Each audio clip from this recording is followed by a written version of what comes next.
ಅಂದು ಎಂಜಿಆರ್, ಬಳಿಕ ಎನ್ಟಿಆರ್, ಈಗ ದಳಪತಿ ವಿಜಯ್.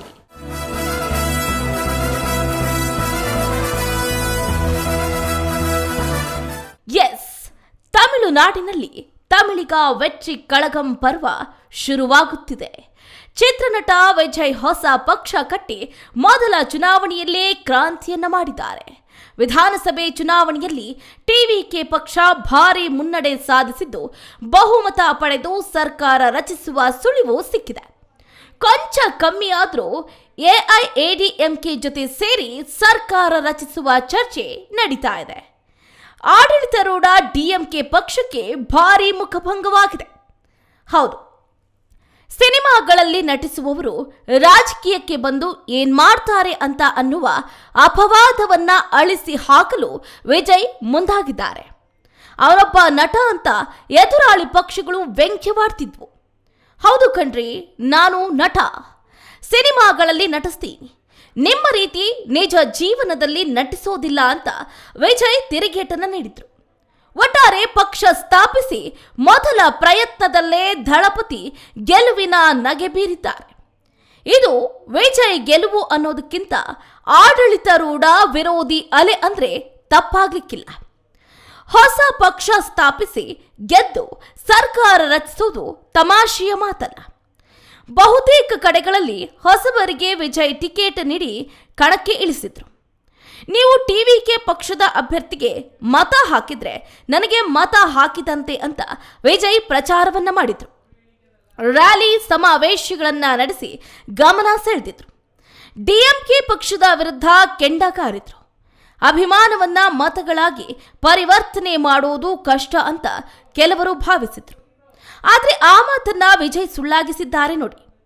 ಈ ಹಿಂದೆ ತಮಿಳುನಾಡಿನಲ್ಲೇ ನಟ ಎನ್ಟಿಆರ್ ಹಾಗೆ ಆಂಧ್ರದಲ್ಲಿ ಎನ್ಟಿಆರ್ ಸ್ವಂತ ಪಕ್ಷ ಕಟ್ಟಿ ಚುನಾವಣೆಯಲ್ಲಿ ಗೆದ್ದು ಸರ್ಕಾರವನ್ನ ರಚನೆ ಮಾಡಿದ್ರು.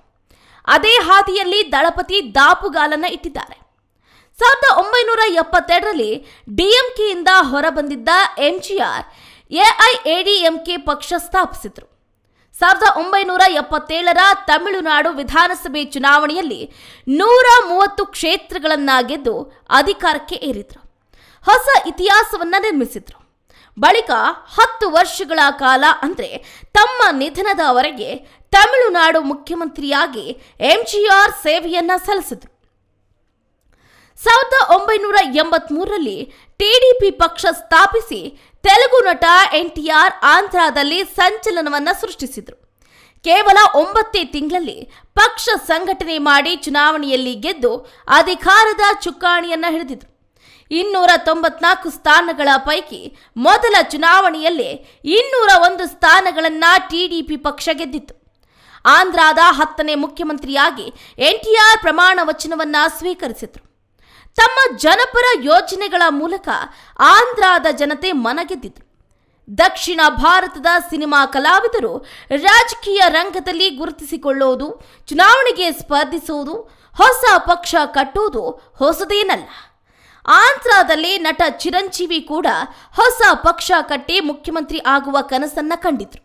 2008ರಲ್ಲಿ ಪ್ರಜಾರಾಜ್ಯಂ ಅನ್ನುವ ಪಕ್ಷ ಸ್ಥಾಪಿಸಿ ಚಿರು ಚುನಾವಣೆ ಅಖಾಡಕ್ಕೆ ಧುಮುಕಿದ್ರು. ಆದರೆ 294 ಕ್ಷೇತ್ರಗಳ ಪೈಕಿ ಕೇವಲ 18 ಕ್ಷೇತ್ರಗಳಲ್ಲಿ ಚಿರಂಜೀವಿ ನೇತೃತ್ವದ ಪಕ್ಷ ಗೆದ್ದಿತ್ತು. ಪಾಲಕೊಲ್ಲು ಹಾಗೆ ತಿರುಪತಿ ಕ್ಷೇತ್ರಗಳಲ್ಲಿ ಸ್ವತಃ ಮೆಗಾಸ್ಟಾರ್ ಸ್ಪರ್ಧಿಸಿದ್ರು. ತಿರುಪತಿ ಕ್ಷೇತ್ರದಲ್ಲಿ ಮಾತ್ರ ಗೆದ್ದಿದ್ರು.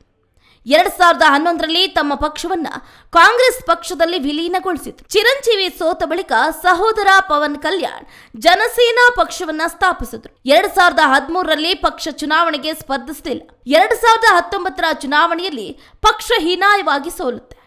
ಸ್ವತಃ ಪವನ್ 2 ಕ್ಷೇತ್ರಗಳಲ್ಲಿ ಸ್ಪರ್ಧಿಸಿ ಮುಖಭಂಗವನ್ನ ಅನುಭವಿಸಿದ್ರು. 175 ಕ್ಷೇತ್ರಗಳ ಪೈಕಿ ಒಂದೇ ಒಂದು ಕ್ಷೇತ್ರವನ್ನ ಜನಸೇನಾ ಪಕ್ಷ ಗೆದ್ದುಕೊಂಡಿತ್ತು. 2024ರ ಚುನಾವಣೆಯಲ್ಲಿ ಬಿಜೆಪಿ ಹಾಗೆ ಟಿಡಿಪಿ ಜೊತೆ ಮೈತ್ರಿ ಮಾಡಿಕೊಂಡು ಪವರ್ ಸ್ಟಾರ್ ಗೆದ್ದು ಆಂಧ್ರದ ಡಿಸಿಎಂ ಕೂಡ ಆಗಿ ಅಧಿಕಾರವನ್ನ ವಹಿಸಿಕೊಳ್ತಿದ್ದಾರೆ.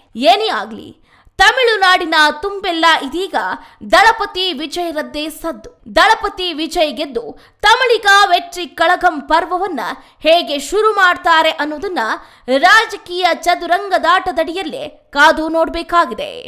Chandrakala Nutangowda, speed news, news desk.